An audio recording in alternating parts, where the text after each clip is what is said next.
গায়ে সকাল সকাল বেরিয়ে পড়েছি শ্বশুর বাড়ি উদ্দেশ্যে। তো দেখুন সকালে গাড়ি চালানো যাচ্ছে না, আস্তে আস্তে গাড়ি চালাতে হবে। দেখতে পাচ্ছেন কিছু দেখতে পাওয়া যাচ্ছে না, সামনের কিছু বেশি জোরে চালানো যাবে না, আস্তে আস্তে যাওয়াটাই ভালো।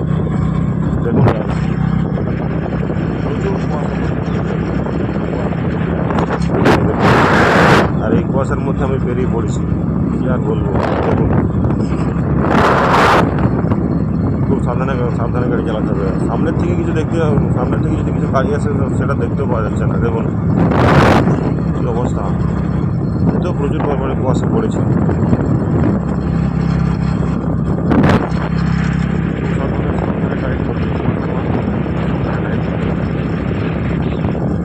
বন্ধুরা দেখুন প্রচুর পরিমাণে কুয়াশা পড়েছে, আর আমি থেমে গেছি। দেখতে পাচ্ছি সামনের দিক থেকে কিছু দেখা যাচ্ছে না।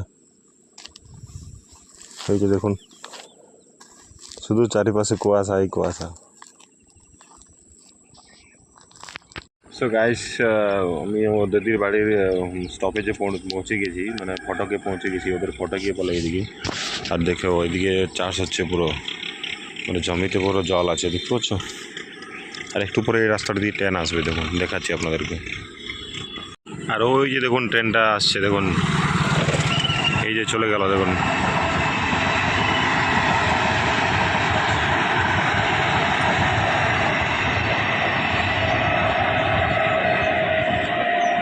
সব বন্ধুরা দেখুন দিদির শ্বশুর বাড়ি দিকে চাষ শুরু হয়ে গেছে, দেখুন ধান লাগাচ্ছে। কিছুদিন আগেটা আলু তোলা হলো, আর এখন দেখুন ধান চাষ শুরু হয়ে গেছে। যত দূর তাকাবে শুধু ধানই দেখতে পাবে। এই দেখুন খুব সুন্দর জায়গা, দেখুন।